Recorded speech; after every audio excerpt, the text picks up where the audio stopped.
Welcome back, guys. Back in 2014 I made a video on my Mac how to create a bootable Ubuntu USB drive on the Mac, and I decided to recreate that tutorial, and I'm going to be making it on Ubuntu. Give me a second to adjust my mic because I think I'm just a smidge too loud. That should be a little bit better. See if we're still clipping out in okay. I'm just using OBS to record the video and Audacity to record my audio so I can go back later on and clean it up some. The last video I posted, my mic was a little bit too loud and it was clipping out. So let's get started in that. Just switch you over to the web. So it's pretty similar to the Mac, but if you go in here to the description where the input of the disk, you put R disk, it's a little bit different there. And you don't put the R disk 2 like this guy that we're replying back to. So let's get started in that. We're just going to download Ubuntu. Wait for that to finish.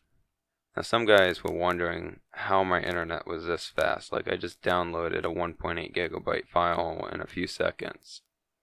My trick was, if you go back here to this link, let's just inspect it.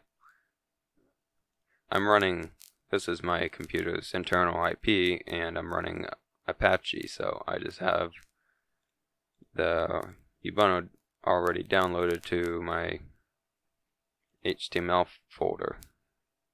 So that's how I'm playing the trick on people. I guess that was really screwing with some people. It was like making them mad because my internet was so fast when my internet's only 100 megs.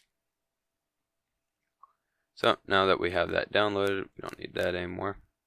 And let's just minimize that. So we go in here to the downloads. I'm just going to move this to the desktop so it's easy to work with.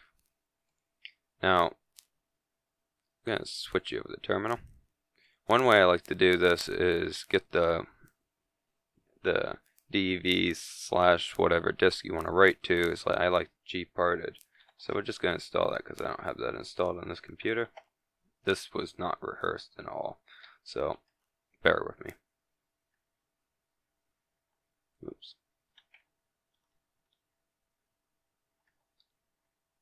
Why is it not working? No. Yeah, this is starting out well. Okay.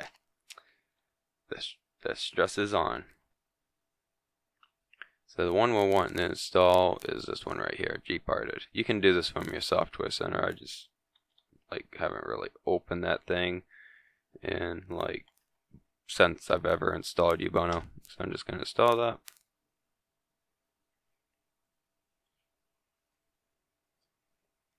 But you won't have to type in your password.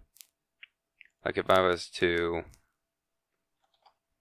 one thing I do want to stress out, let's just do update or something, which just gets the latest packages. So I did sudo apt-get update, which I'm going to explain the passphrase.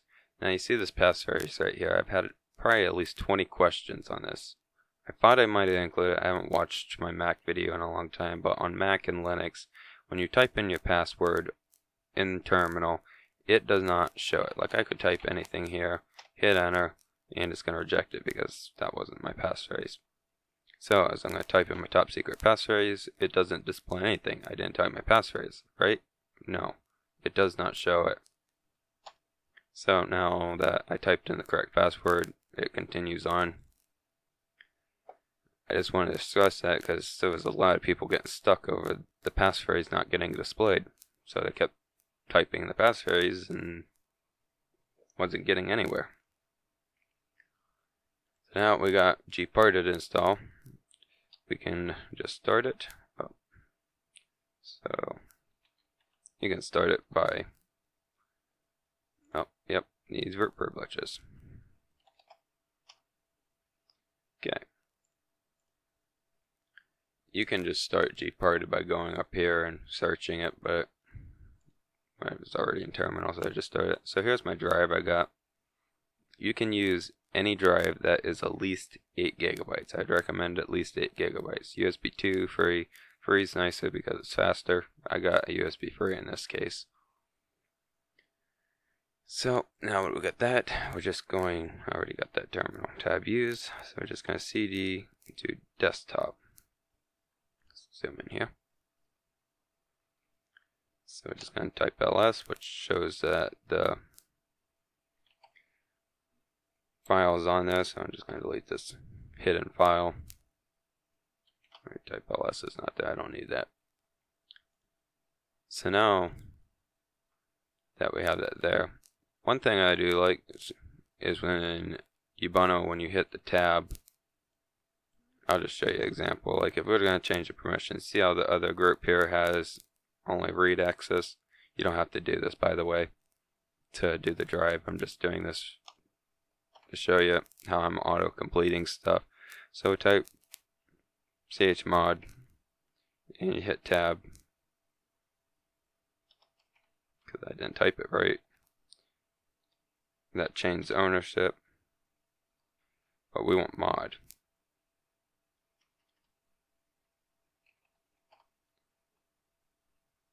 And that gets the file, it's on the desktop, but first we gotta add R,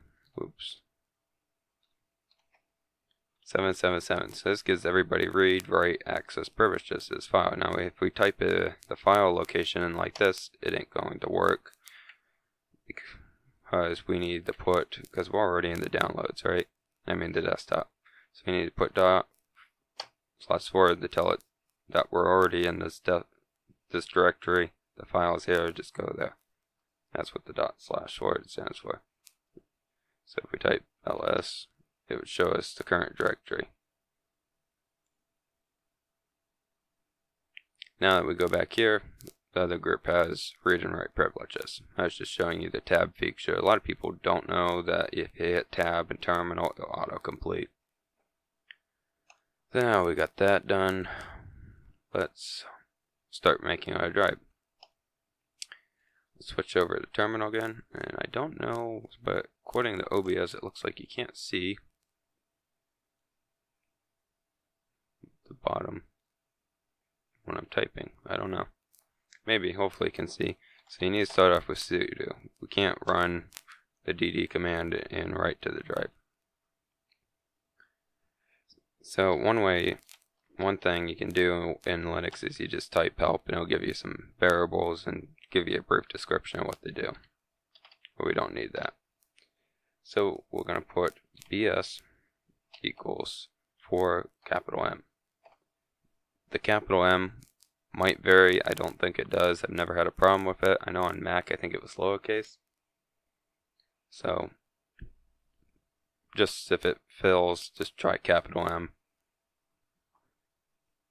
So now we're going to do if, which is file input, equals, we're in the current directory, so we put the ./, type Ubuntu, tab, and it gets the file. So now we're going to put file output, equals. Now how we get the file output is pretty much the same as the Mac. But if you see up here in gparted, you got the dev/sdb, and that's what you want. You don't want any number. Like you see this partition here, it has sdb1. You don't want to write to the partition or you will not be able to boot from it. So you need to write dev/sdb. No numbers after it. And if you don't want to install gparted, you can also do this with disk. So you got here a device, which is dev/sdb1, which is the current partition. You don't want the 1. Just do the sdb. And make sure you're writing to the right disk. I'm not responsible if you write over all your files. So now we got that. So right away we want sdb for my application. So we put dev/sdb. Make sure you got your right disk, the right drive you're trying to write to. And you type conv equals f data, and that would be sync. And it'll probably fail to me because I probably mistyped something. Just give you a second to get all that down. This is the command you need. Change this and this depending on your application. And we're just going to hit enter. And it will look like it is doing absolutely nothing. 20 minutes later, depending on your computer speed, your drive speeds, it'll give you an output when it's all done. But it is doing something. It's either if you messed up and gave it the wrong output location, writing over all your files, or writing to your right disk. So now we just pretty much wait for that to finish up.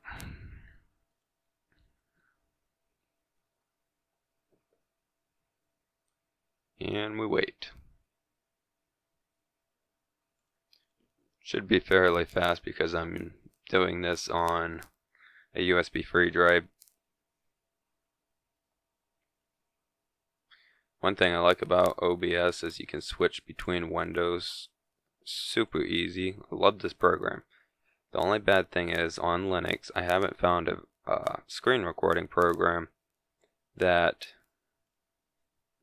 uses the GPUs to accelerate the recording. So we're still waiting for that to finish up. I haven't sped up any of this video because some people have seen my last video on my Mac where I was speeding up the video and they were thinking it was only going to take like 45 seconds, and then they were like, it ain't doing anything, and posting comments saying it's not working. And then when they found out that if they just wait long enough it was writing, they were just canceling the command a little too soon. So I'm just giving you real time what this is going to take. This is a 1.8 gigabyte file that is extracting the image. An ISO is basically an image of a disk. So it's basically setting your USB drive up as the Ubuntu ISO. You can do this with any Linux distro. As you see, it finished up. But I don't think this will work with Windows. You can try Windows ISO if you want, but I don't think it'll work. So if we switch back here to gparted, and let's just refresh this, ignore that. You now see up here it says Ubuntu 18.04.1 LTS. So it should be done. You can go boot it up, install 18. I probably ain't going to be going to 18. I'm sticking with 16. I don't like how they changed some stuff, and I don't like why do you move this here? Drives me crazy. Why would you move your buttons over here? Like on Ubuntu, it's been on this side since like Ubuntu 19. I mean Ubuntu 9 or 10, whatever I was running when I first started running Ubuntu. It's been years ago. I can't remember. Well, thanks for watching. Please like and subscribe.